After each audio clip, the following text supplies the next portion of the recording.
Todo mundo sabe que é Walt Disney, né?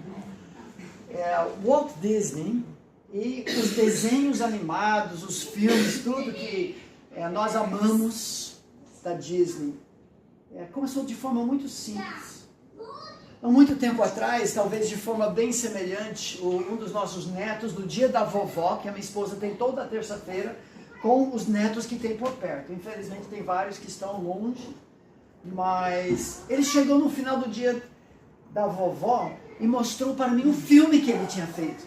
Talvez você fez isso como criança também, numa aula meio cansativa da escola, você foi desenhando no cantinho superior de um bloco de papel e desenhos. E quando você passava folheando todos os desenhos, fazia um filme. Quem já fez isso? Alguém já fez isso? Então hoje à noite, ou talvez durante a mensagem, você faça isso. Então ele me mostrou. Normalmente, quando eu fazia isso, tinha dezenas de páginas e fazia algum filme. Não era meio assim, mas cada página mudando um pouquinho o desenho e fazia um filme. Só que meu neto era bem amador nisso. Ele só tinha 3, então era mais ou menos assim. Não tinha nada suave de transição. Bom, os desenhos animados da Disney começaram assim. Era uma folha, um desenho quase idêntico à folha anterior, mas com uma pequena mudança. E quando a filmagem foi feita, então dava a impressão de movimento. Algo que para nós hoje é simplório, algo que os computadores fazem. Até é engraçado para nós. O que eu gostaria de conversar com vocês, com todos nós nesta noite, as decisões, as portas de oportunidade e o filme da sua vida que você está desenhando cada dia.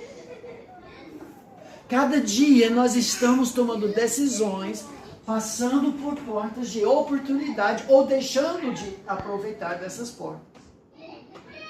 E no final, a soma de tudo isso será o filme da nossa vida.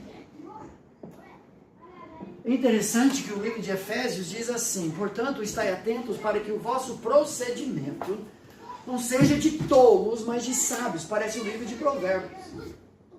Mas depois Paulo diz isso, aproveitando bem cada oportunidade, cada momento. Ele usa um termo grego que traz a ideia de oportunidade. Um momento de tempo que passa rapidamente e desaparece. E a razão porque os dias são maus. Um versículo que eu gosto muito, que você pode ler junto comigo, no livro de Provérbios, capítulo 4, que diz quase a mesma coisa. Leia junto comigo a projeção que tem aqui, por favor, todos. A vereda dos justos é como a luz da aurora, que vai brilhando mais e mais, até ser dia perfeito. O caminho dos perversos é como a escuridão, nem sabem eles em que tropeçam. A referência? Provérbios 4, 18 e 19. Esse é um dos meus versículos prediletos da Bíblia, assim como Efésios 5. A ideia é que as nossas decisões são importantíssimas. Os nossos filhos precisam saber disso. Estão escrevendo o desenho no bloco de papel da vida deles a cada dia. E o texto diz assim: cada decisão tomada em direção à luz leva para mais luz. Mas cada decisão tomada em direção às trevas, mais trevas. Até o ponto que a pessoa nem percebe mais em que está tropeçando. Agora, uma boa nova em tudo isso: Deus é tão grande, tão soberano e tão gracioso, que Ele consegue sim mesmo nos desvios, todos nós erramos, tomamos decisões erradas, Deus é capaz de nos trazer de volta para onde nós deveríamos estar.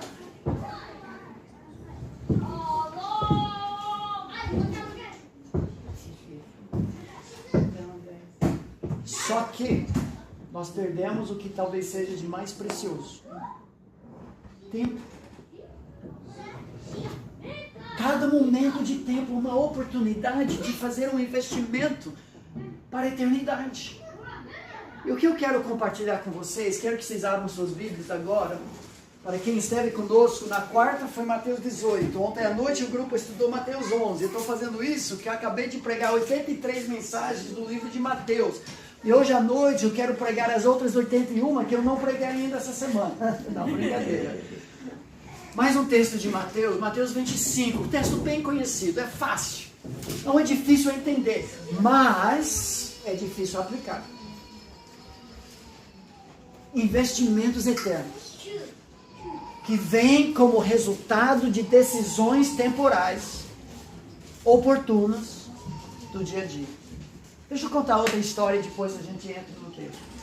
Quando eu era pastor, de adolescentes, uma das atividades que a gente mais gostava cada ano, chamamos de maior,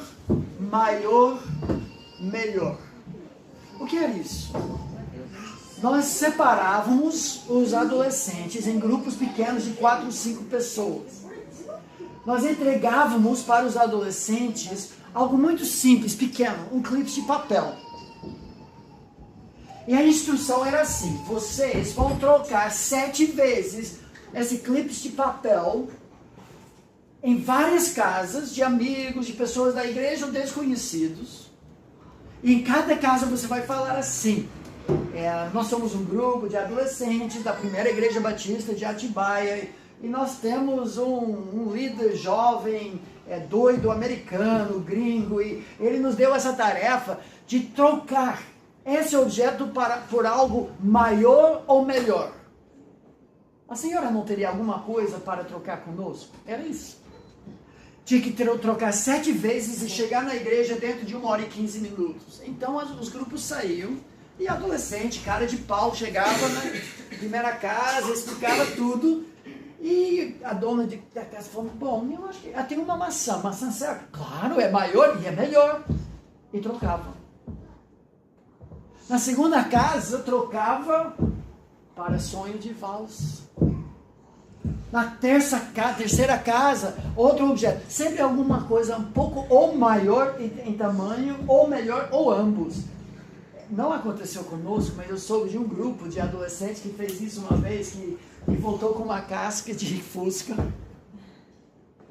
Um dos nossos grupos voltou com um cheque de $25 quando fizemos isso nos Estados Unidos. Então, uma atividade bem legal. E sempre terminávamos trabalhando a parábola dos talentos, em Mateus 25. Porque a parábola dos talentos fala sobre investimentos do que é menor para o que é maior. Do que é pior para o que é melhor. De transformar o nosso tempo, os nossos talentos e os nossos tesouros em algo transitório, não, algo eterno. De usar essa vida para a vida por vir. Trocas eternas. Porque o fato é que todos nós temos um desejo por imortalidade já colocado dentro do nosso coração. Eclesiastes 3 diz isso: Deus pôs a eternidade no coração do homem.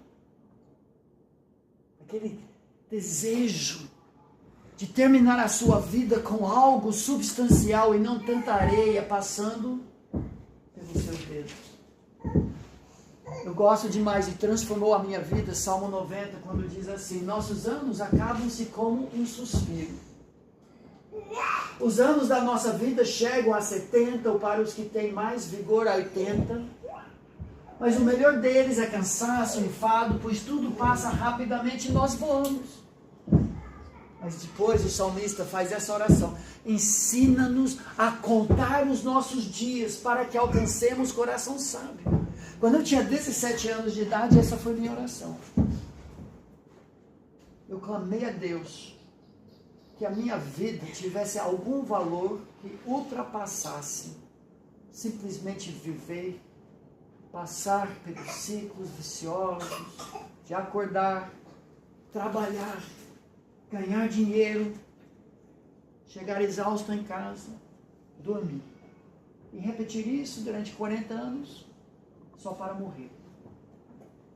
O desafio divino é que as páginas que nós estamos escrevendo, o filme da nossa vida, seja algo de valor eterno. E não como castelos na areia.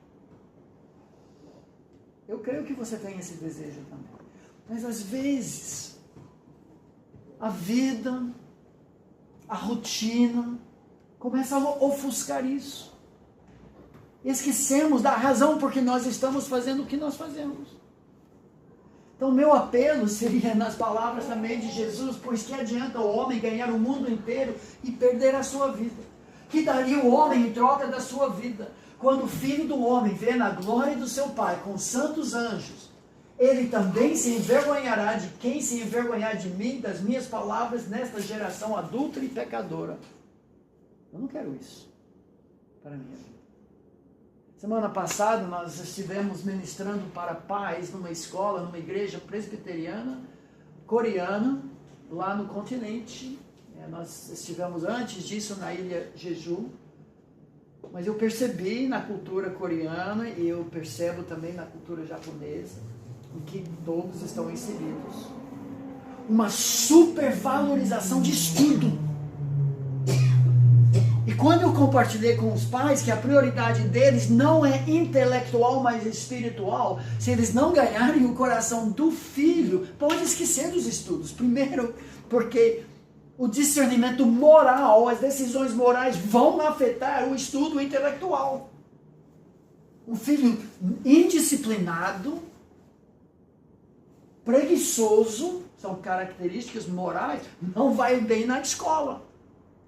E tem pais perdidos, arrancando o cabelo porque não conseguem controlar o filho e acham que o filho vai se salvar intelectualmente. Me desculpa, mas não vai acontecer. E além disso, o que adianta entrar na melhor faculdade e ir para o inferno? Você criou um diabo mais esperto, só. Inteligentíssimo. Nosso alvo é eterno. A alma dos nossos filhos é eterno. O privilégio de termos filhos. O casamento não é eterno, mas é o maior instrumento que Deus nos deu para os que são casados, para alcançar a glória de Deus, para demonstrar a glória de Deus. Então, nesse texto, bem simples, bem conhecido, que eu vou fazer algumas observações. Olha Mateus 25, 14 a 30.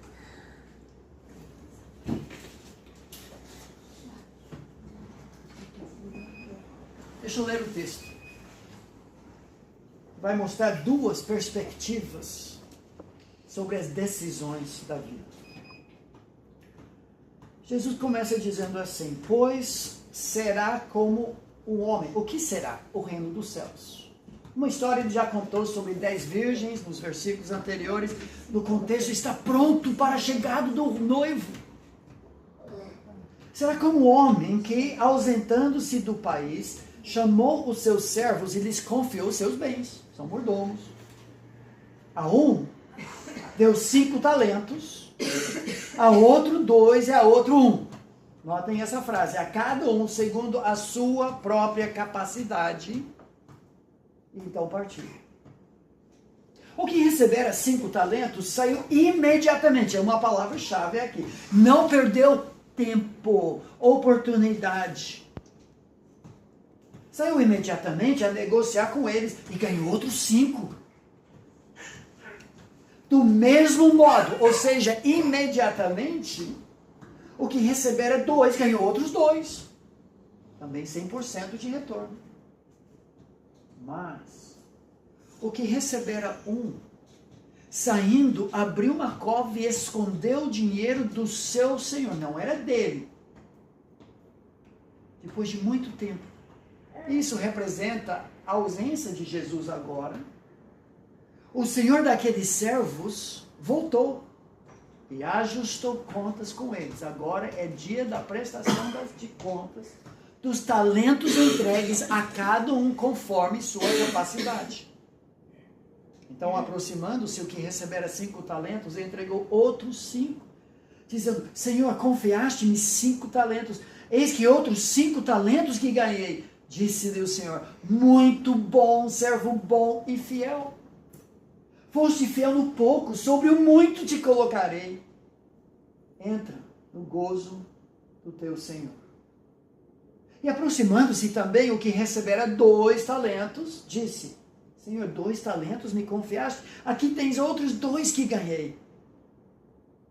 Percebam as palavras do Senhor. Disse-lhe o Senhor: muito bem, servo bom e fiel. São exatamente as mesmas palavras que falou para o que recebeu 5. Foste fiel no pouco, sobre o muito te colocarei. Entra no gozo do teu Senhor.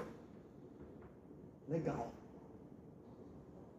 Chegando por fim, o que recebera 1 talento, disse: Senhor, sabendo que és homem severo.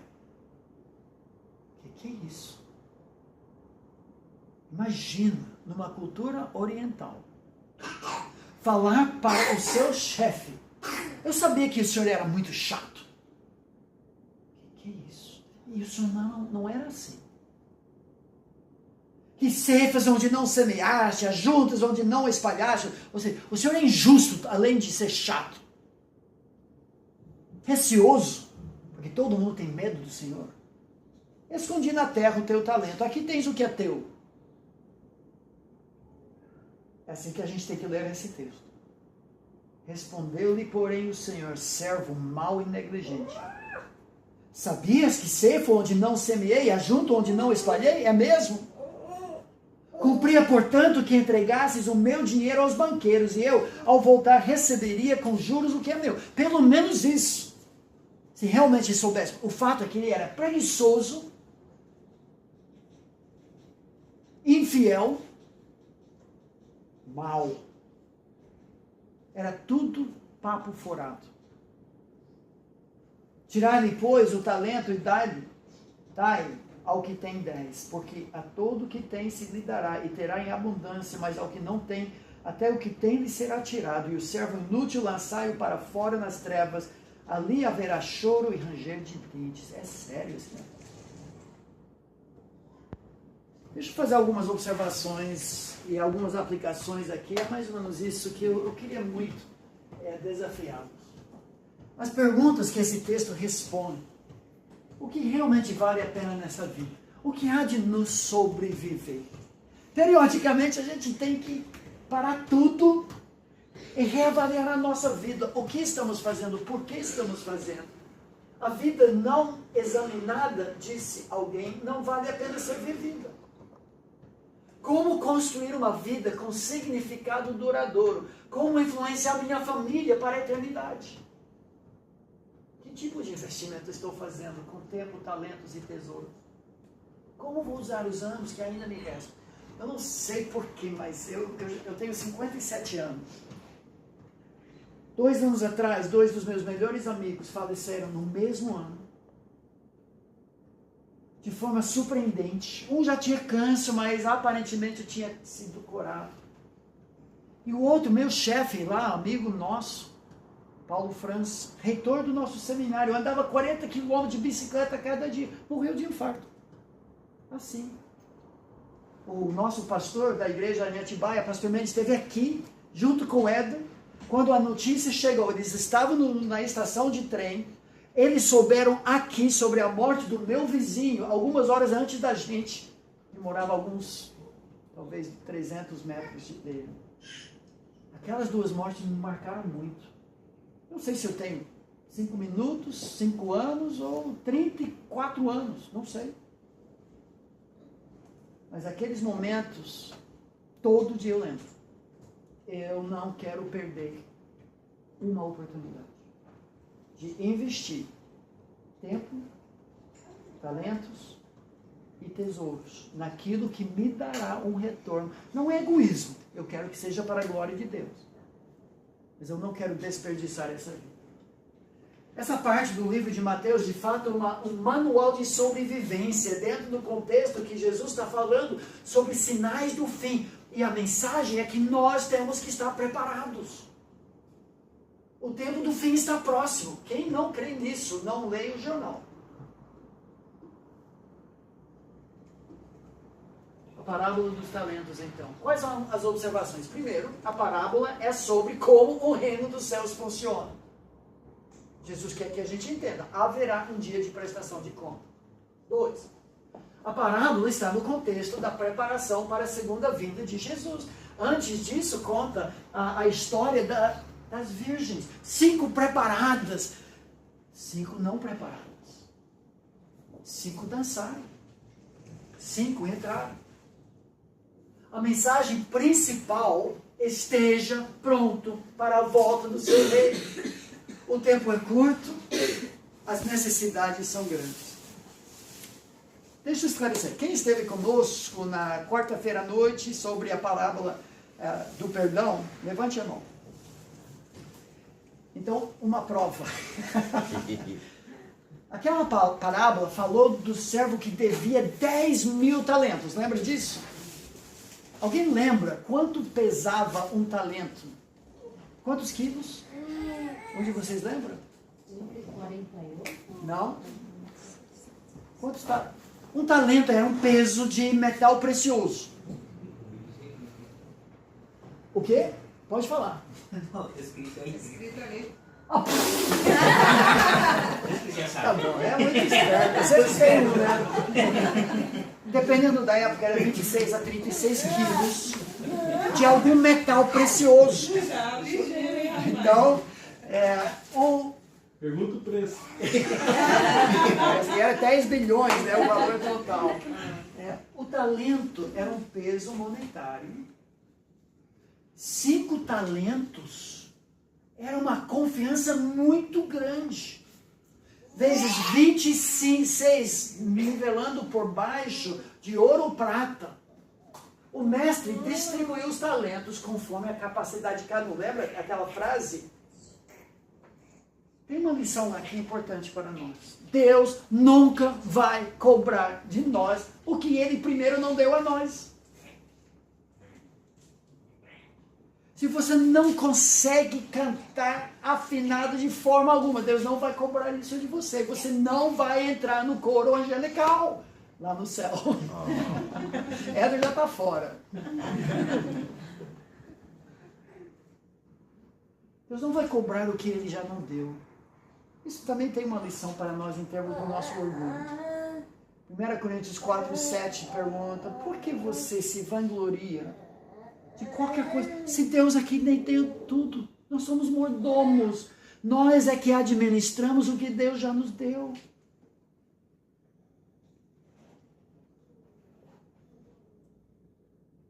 Os primeiros 2 não perderam tempo. Parte da lição desse texto, as páginas da nossa vida, os momentos, as oportunidades. Não perca a oportunidade. Saiu imediatamente. É agora. Eu tenho só esse tempo que o meu mestre está fora. Eu quero mostrar para ele que o que ele me confiou, ele é digno de receber o dobro. O segundo fez igual a ele. Agora é hora de preparar-se para a vinda do noivo. Agora é o tempo aceitado. Agora é o dia da salvação. Lá na Coreia, ministrando inglês, eu precisei explicar a nossa expressão em português, empurrar com a barriga. Né? Esse é o nosso jeitão. Eu estou 29 anos no Brasil. Mais da metade da minha vida. Então, essa metade brasileiro. Essa metade gringo. Mas aos poucos vai tomando conta de tudo. A gente aprende, né? A ter um jeitão. Sair numa boa. Às vezes levar vantagem. Mas não podemos empurrar a eternidade com a barriga. Está chegando. Agora é a hora. Imediatamente. Deve haver em nós um senso de urgência diante da volta iminente de Cristo. Essa mensagem é muito importante para os nossos jovens. Lembra-te do teu Criador nos dias da tua mocidade, antes que os maus dias venham. E vocês, alguns sabem, como eu, né? Como às vezes agora é difícil, porque eu joguei muito tênis e muito futebol com o Éder. Ele me deu muito chute na canela. Eu vou ter que descontar de alguma forma tudo isso. E às vezes é difícil, por causa de hernia de disco, 2 cirurgias no joelho. Sai do carro depois de 3 horas e tem que... Os maus dias já estão chegando. Eu não tenho aquela juventude que eu tinha antes.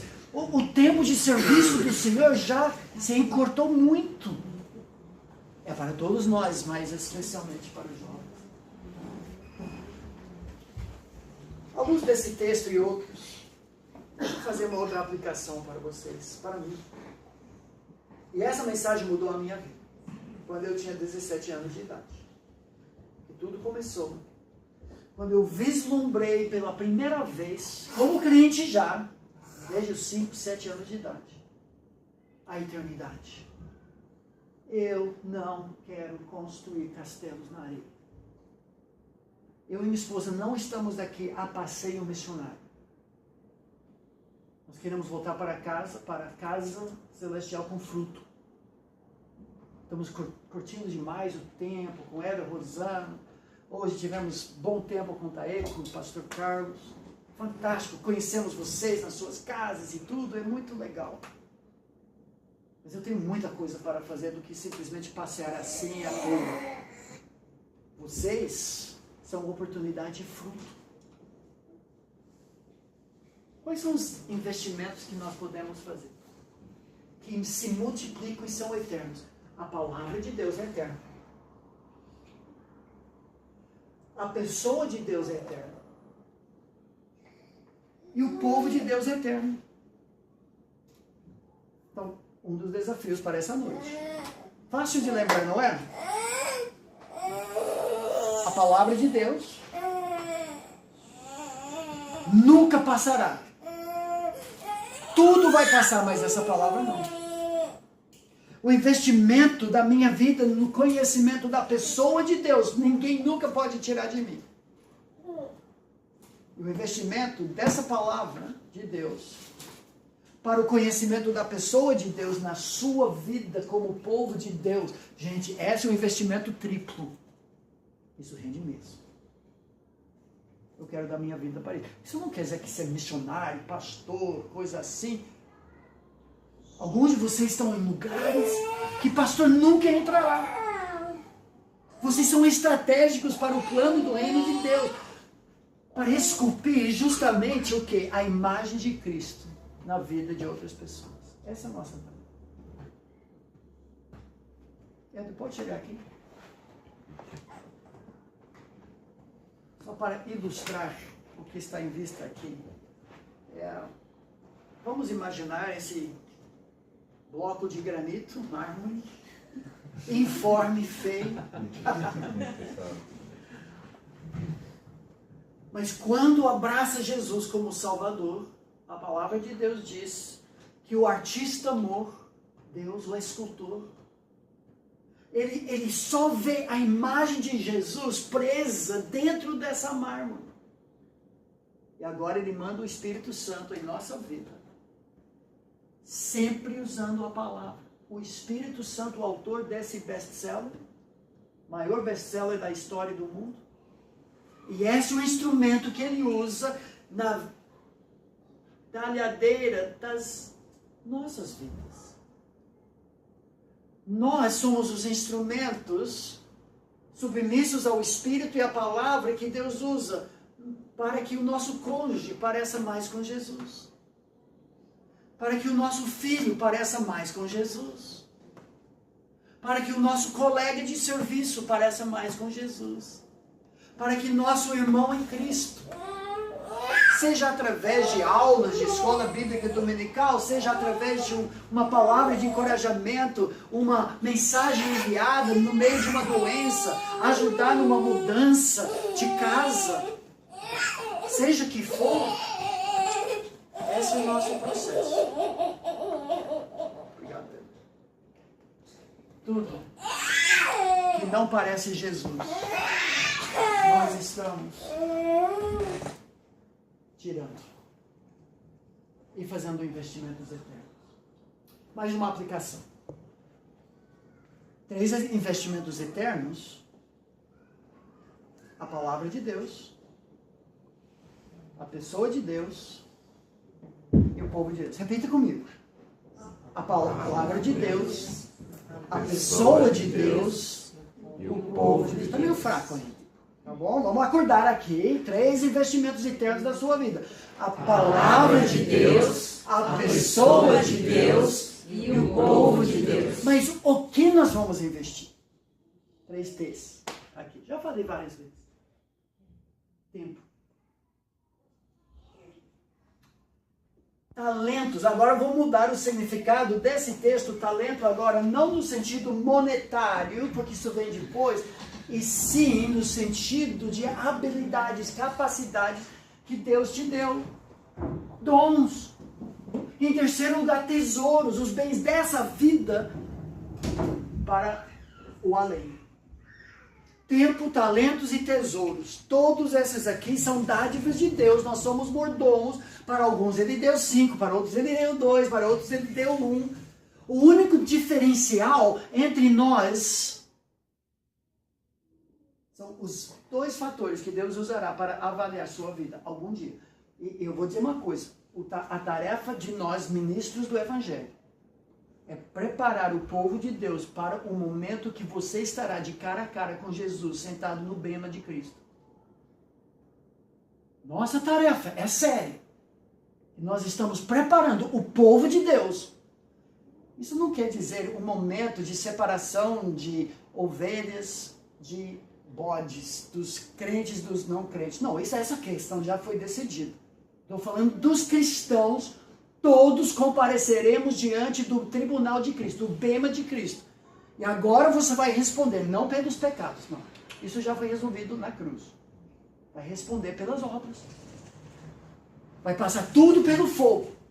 E a nossa tarefa como ministros é implorar, clamar a vocês a investirem no que é eterno.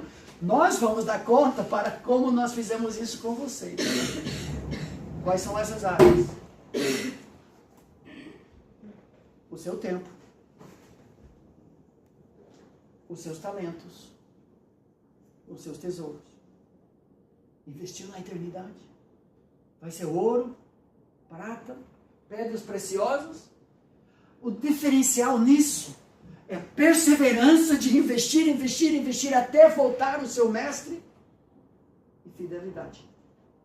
Senhor, eu recebi 1, mas eu sei que o Senhor é bom. Eu sei que o Senhor é maravilhoso. E eu sabia que o Senhor é gracioso demais. Eu investi 1, eu ganhei mais 1, Senhor. Muito bem. Servo bom e fiel. Entre no gozo do seu Senhor. O Senhor me deu 15 talentos, Senhor. Eu não merecia nada disso.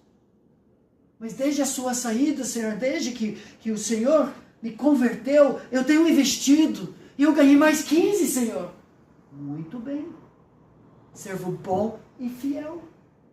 Entre no gozo do seu Senhor. Senhor, o Senhor me deu 5. Aqui eu tenho 2 para devolver para o Senhor. Mas cadê os outros 3? Desperdicei. Joguei fora. Não estava nem aí, sabe, Senhor? Vida difícil, né, Senhor? Perdeu.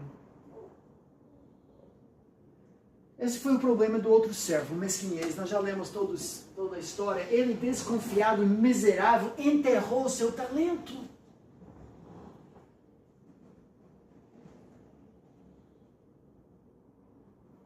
Ele não confiava no Senhor. Ele não amava o Senhor. Ele não usou o tempo, talentos e tesouros que o Senhor lhe deu.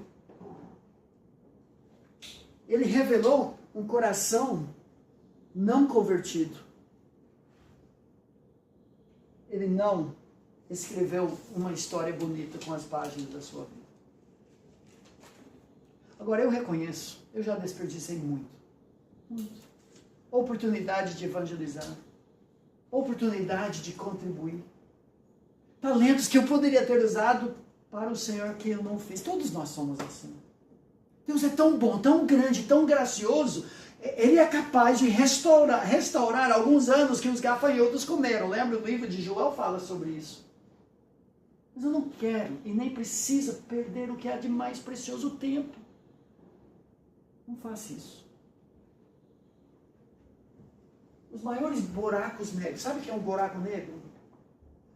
Os cientistas dizem que é um ponto invisível do universo de uma concentração tão grande de massa, que é um centro de gravidade tão grande que nem a luz consegue escapar. As partículas, eletrônios e tudo, não entendo a física por trás disso, mas que compõem as ondas da luz, nem conseguem escapar. Tudo sugado para dentro. O entretenimento hoje é legal, é muito bom. Eu gosto de assistir filme lá no Netflix e tomar decisões de acompanhar o jogo do meu time, São Paulo, ou talvez melhor de beisebol, de Filadélfia, dos Estados Unidos. Mas eu tomo decisões. O que está acontecendo hoje na nossa vida, a vida dos nossos filhos. A televisão, jogos, Facebook, conversa jogada fora. Não tem que ser uma máquina, não é isso. Mas tem que tomar decisões, como você vai usar seu tempo. E às vezes tem coisas bem práticas que nós precisamos trabalhar. Ser intencionais da maneira pela qual nós investimos a nossa vida. Então, qual o seu talento? Talvez de outra forma. Deixa eu terminar com esse desafio. O que você tem na sua mão? Como você está investindo? Deus fez essa pergunta para Moisés. Lembra disso? Sobre a vara. Ele fazendo um monte de desculpas. Eu não posso, eu gaguejo, eu não posso isso. Moisés, quem fez a tua língua, cara? O que tu tens na tua mão? Ele faz essa pergunta. Uma vara. O que é uma vara? É uma cobra! Tira a água da pedra. Abre o mar vermelho. A vara? Não. O Deus em Moisés. É assim uma bola de basquete.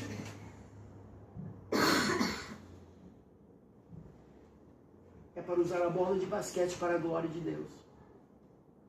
Michael Jordan e Steph Curry são dois dos mais conhecidos, famosos do NBA. Talvez o que está na tua mão não está na tua mão, mas no teu pé. Tem que usar para Deus. Talvez esteja na tua voz.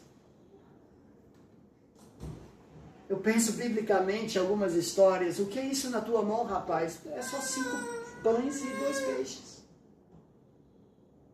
O que é isso na tua mãe, Maria de Betânia? Um vaso de perfume. O que é isso na tua mão, Dorcas? Uma agulha e linhas. Só isso. O que é isso na tua mão, Davi? Uma funda, uma harpa. O que é isso na tua mão, Gideão? Lâmpadas, jarros e trombetas. O que é isso na tua mão, viúva? 2 moedinhas. Não é o que está na tua mão, mas é o Deus que te deu tudo isso. Então pense comigo.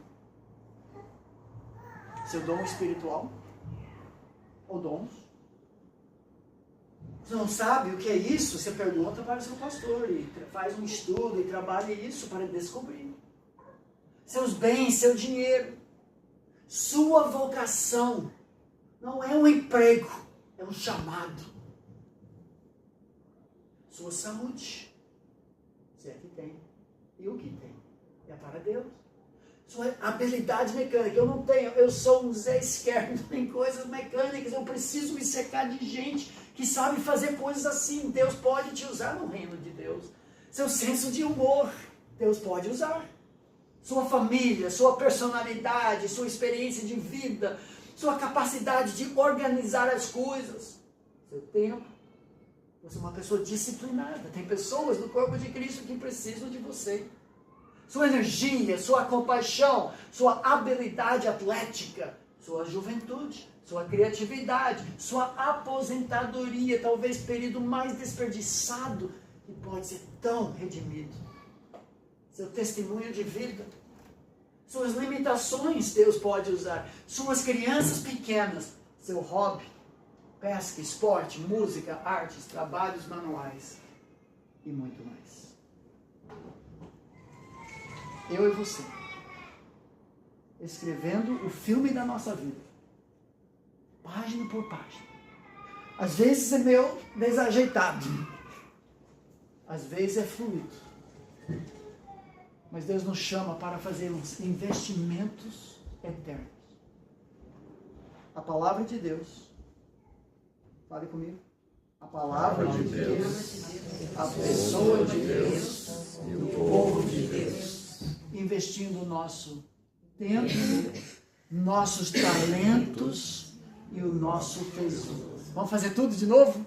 Investimentos eternos. A palavra de Deus, a pessoa de Deus, o povo de Deus, investindo o nosso tempo, nossos talentos e o nosso tesouro para a glória dele.